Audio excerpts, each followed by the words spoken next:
Hello दोस्तों। आज हम लोग देखने वाले हैं एक छोटे से वीडियो के माध्यम से भारत के प्रमुख बांधों के बारे में। ठीक है, तो भारत के प्रमुख बांधों को देखेंगे। भारत के प्रमुख बांध कौन कौन से हैं और किस नदी पर स्थित है। ठीक है, और इसी में हम लोग समझेंगे भारत का सबसे ऊंचा बांध कौन सा है, भारत का सबसे लंबा बांध कौन सा है। ठीक है, तो हम लोग देखते हैं यहाँ बारी बारी से। देखिए, सलार बांध, दुलहस्ती बांध और बलगिहार बांध, ये तीनों बांध हमारे एक ही नदी पर स्थित है जो कि चिनाब नदी है। ठीक है, उसके नीचे आते हैं किशनगंगा परियोजना, उरी बांध और तुलबुल परियोजना।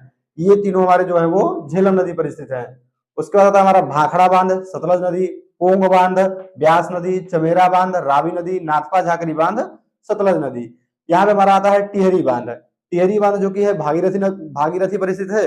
और हम लोग टिहरी बांध के बारे में समझेंगे तो टिहरी बांध जो है वो भारत का सबसे ऊंचा बांध है। ठीक है, उसके बाद आता है हमारा टनकपुर बांध जो कि शारदा नदी पर स्थित है। फिर हम लोग इधर आते हैं, इधर हमारा है नांगल बांध। नांगल बांध जो कि सतलज नदी पर स्थित है। थीन बांध रावी नदी पर स्थित है। उसके बाद हमारे यहाँ पे दो बांध, राणा प्रताप सागर बांध और जवाहर सागर बांध। ठीक है, ये दोनों हमारे चंबल नदी पर स्थित है। उसके बाद आता है हमारा सरदार सरोवर बांध जो कि नर्मदा नदी पर स्थित है। काकरा ये काकरा पार बांध जो कि तापी नदी पर स्थित है। इंदिरा सागर बांध जो कि नर्मदा नदी पर स्थित है। बाण सागर बांध सोन नदी पर स्थित है। तवा सागर बांध तापी नदी पर स्थित है। माता टीला बांध और लक्ष्मीबाई बांध, ये दोनों हमारे बेतवा नदी पर स्थित है। रिहंद बांध रिहंद नदी पर स्थित है। उकाई परियोजना तापी नदी पर स्थित है। और हीराकुंड बांध महानदी पर स्थित है। हीराकुंड बांध जो है वो भारत का सबसे बड़ा बांध है। ठीक है, सबसे लंबा बांध इसे हम लोग बोल सकते हैं। सबसे लंबा बांध बोलेगा तो हीराकुंड बांध जो कि ये महानदी पर स्थित है। और सबसे ऊंचा बांध बोलेगा तो टिहरी बांध। ठीक है, और ये किस नदी पर स्थित है, तो ये हमारा भागीरथी नदी पर स्थित है। ठीक है, तो ये हमारे हो गए बांध। अब हम लोग मिलेंगे फिर नेक्स्ट वीडियो में। हेलो दोस्तों, आज हम लोग देखने वाले हैं एक छोटे से वीडियो के माध्यम से भारत के प्रमुख बांधों के बारे में। ठीक है, तो भारत के प्रमुख बांधों को देखेंगे। भारत के प्रमुख बांध कौन कौन से हैं और किस नदी पर स्थित है। ठीक है, और इसी में हम लोग समझेंगे भारत का सबसे ऊंचा बांध कौन सा है, भारत का सबसे लंबा बांध कौन सा है। ठीक है, तो हम लोग देखते हैं यहाँ बारी बारी से।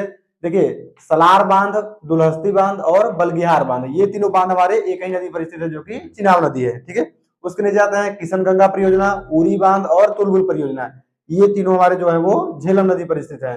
उसके बाद आता है हमारा भाखड़ा बांध, सतलज नदी, पोंग बांध, ब्यास नदी, चमेरा बांध, रावी नदी, नाथपा झाकरी बांध, सतलज नदी। यहाँ पे हमारा आता है टिहरी बांध। टिहरी बांध जो कि है भागीरथी पर स्थित है। और हम लोग टिहरी बांध के बारे में समझेंगे तो टिहरी बांध जो है वो भारत का सबसे ऊंचा बांध है। ठीक है, उसके बाद आता है हमारा टनकपुर बांध जो कि शारदा नदी पर स्थित है। फिर हम लोग इधर आते हैं, इधर हमारा है नांगल बांध। नांगल बांध जो कि सतलज नदी पर स्थित है। थीन बांध रावी नदी पर स्थित है। उसके बाद हमारे यहाँ पे दो बांध, राणा प्रताप सागर बांध और जवाहर सागर बांध। ठीक है, ये दोनों हमारे चंबल नदी पर स्थित है। उसके बाद आता है हमारा सरदार सरोवर बांध जो कि नर्मदा नदी पर स्थित है। काकरा